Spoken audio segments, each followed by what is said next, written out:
Hello, booktube friends. Let's just talk about, you know what? Let me just explain. I literally sat down here so I could film a video about Karen Slaughter. In fact, where's her book? Oh, it's under a stack. Dang it. I was like, oh, I can at least hold up the book. No, let's just move the F on right now. Let's talk about some things that I read and are reading. I don't know, currently reading, because I'm losing it. I want to make a Thriller Thursday video, but I can't like form my thoughts about Karen Slaughter. I have a lot of mixed thoughts and opinions on Karen Slaughter, and I just can't get it together to film the video. I just made like 3 different video attempts, and they were all so rambly and crazy. Now, 2 things are happening that is making my brain like this. So one thing that's happening is I'm in graduate school, which I've mentioned a couple times on here, and I have started a new class last week, and then I started the new class last week, and then we're at the end of the school year, and if you've ever attended school, you know the end of the school year is low-key crazy. It's low-key a hot mess, okay? So you're kind of burnt out. You're kind of ready for a break. It's like you know that a break is coming, so you're kind of like dragging trying to get there. Even if you don't have a lot of testing and stuff to do, which we do have assessments and stuff, but I work at an elementary school, so it's like, it's not like tests, because, well, not even elementary school. I work in a primary school, so they're little at our school, but it's just like, it's just hectic. And then today was raining. Oh no, water's falling from the sky. You know how big of a deal that is. You know how little things, sorry, my camera, I'm kicking the table. You know how little things are a big deal when you're already stressed? You're like, oh my God, it's wet. Oh, H2O. You know, like that's, that's just where I am. That's just mentally where I'm at. So I'm like such a hot mess. So it's like work and school. And then I'm like, but I just started a new series because I'm stupid. I started a new series 7 seconds ago because apparently I hate myself and I want to add more to my plate. I literally did an assignment yesterday. I did not do my best on that assignment. And I hate that for me. I hate that for me because I just got a scholarship. Let me brag on myself for a second. I just got a scholarship. But I'm just like, I'm like, you know how you're grateful for something, but like when someone gives you something, you feel like responsible for it now? Like, oh my God. It's like I have a new car, but now I'm like, oh my God, I'm gonna hit every curb. Every time something happens, I'm like, oh, I'm like freaking out even more. Okay. Let's move on. So that's why Thriller Thursday today is like, what did I do for the first one? The first one I zeroed in on Dervla McTurnian, which I thought like, I liked that video. It was a good starting point. Let's talk about this. Let's talk about Leanne Moriarty. Maybe that would be easier for me to talk about than Karen Slaughter since my thoughts are so mixed up on it. I just finished reading 9 Perfect Strangers. Ignore my bargain bin sticker. I got it from Barnes & Noble for $8. Don't pay attention to that. I literally read part of it and then I listened to it on audiobook. I do recommend both. I recommend the audiobook. I think it's really good. I thought this book was really good. I think I gave it like, oh my God, did I give it the dreaded 3 stars? Did I just give it the dreaded 3 stars? Hold on, it's taking a long time to load because it's raining. The Wi-Fi agrees with me. The Wi-Fi agrees that a little rain falling from the sky is something to fuss about because it's taking longer to load. Listen, it was really good. I really enjoyed it. I enjoyed it for what it was, but the problem is you don't know what it is when you pick it up. It's not a thriller. Let's just clear the air.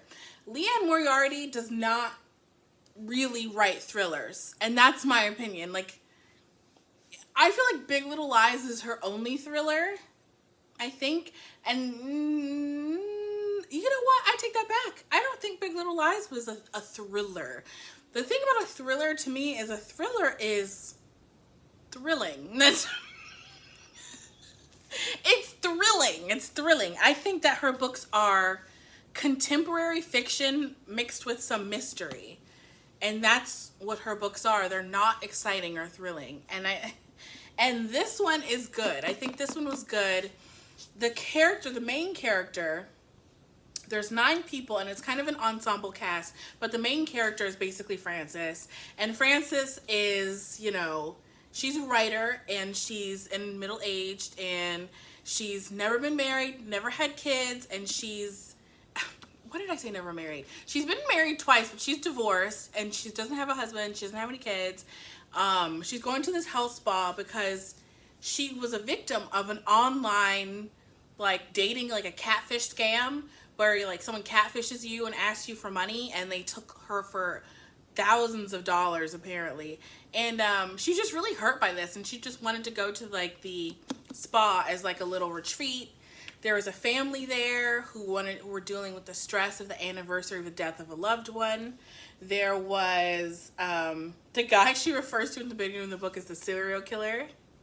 He's there because he wants to lose weight. There's a mom there that wants to lose weight. There's a young gay guy who's handsome and he just likes going to health retreats and spas. Who was the last person? I feel like I said everybody except for 1 or 2. Oh, and then there was a young couple that won the lottery. And it was just basically, this was a character study. It was a character study focusing in on the characters' backstories, their motives, and how they interacted with each other, and their relationship to health and wellness in their body. Just ignore that. But I don't feel like it was a thriller. And people felt like it became a thriller towards the end. I disagree. I don't think it did. I think it became, there was a little tiny bit of suspense, but I never fully, and this is why I gave it 3 stars instead of 4, because I enjoyed it, but not that much. I never believed that they were genuinely in danger. There's a lot of red herrings and there's a lot of trickery. And I think that the character of the lady who runs Tranquillum Spa, what is her name? Masha.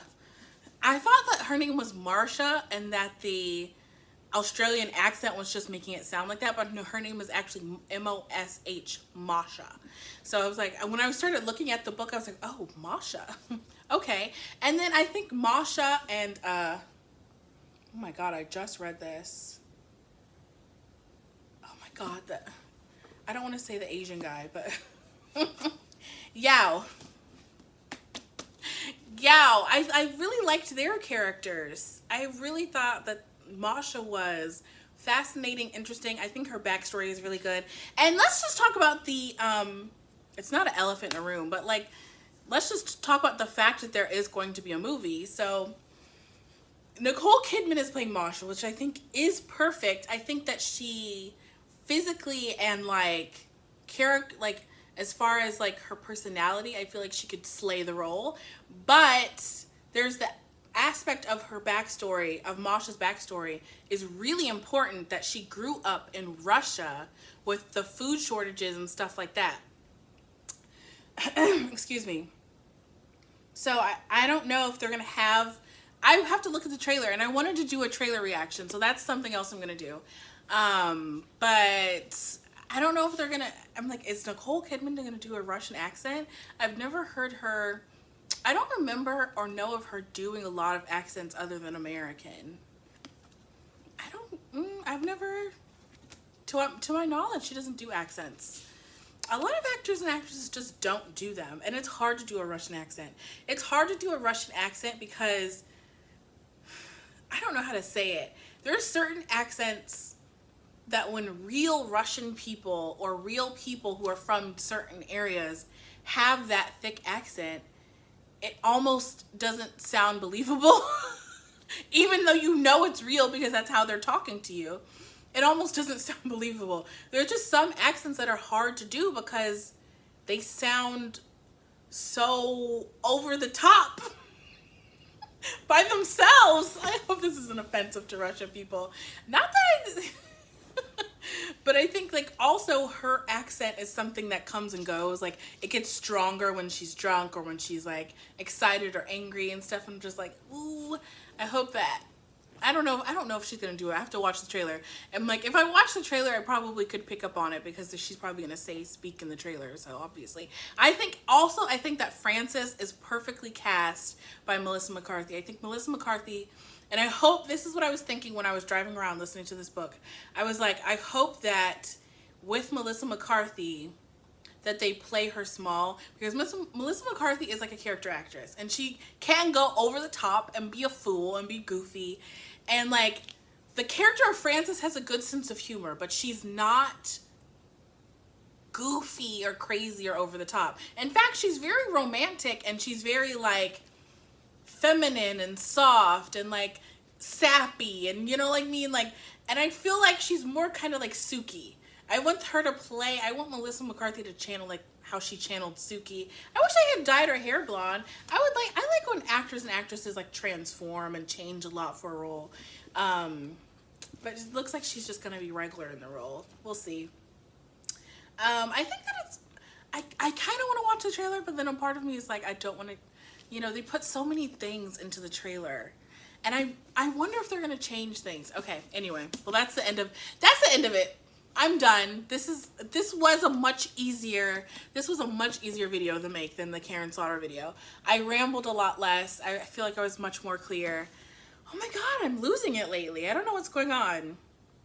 Oh, okay, before I stop, I do want to say that this book reminded me of a better version of Anxious People by Frederick Bachman. I did not like this book. I gave it 2 stars.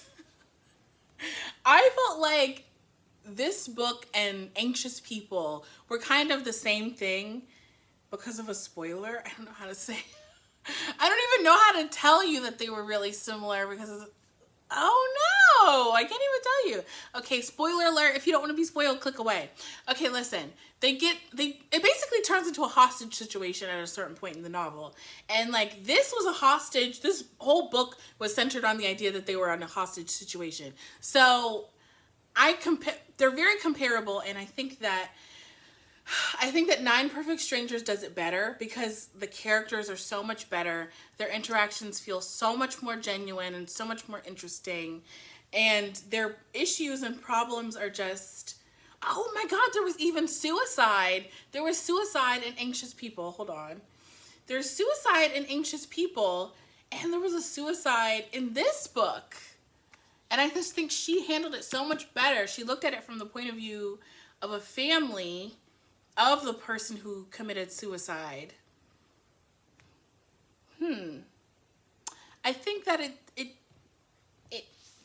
it works better, I think, to analyze the family's reaction than to try to analyze why did someone do it. Because I never fully believe, I don't know, it's like we don't fully know what goes on in the mind of someone who commits suicide because they die. So I don't know. I just don't. It's a harder sell to me to come from that angle, and I also just don't think Frederick Bachman is that good. I just don't think he's that funny. I think the sense of humor in this book is so much better than that book. Whatever. I'm done. But yeah, I think the book is good. I recommend. There's still lots of time to read it before the mini-series comes out. You're probably not going to do that, but to each their own. If you do, tell me what you thought. Bye.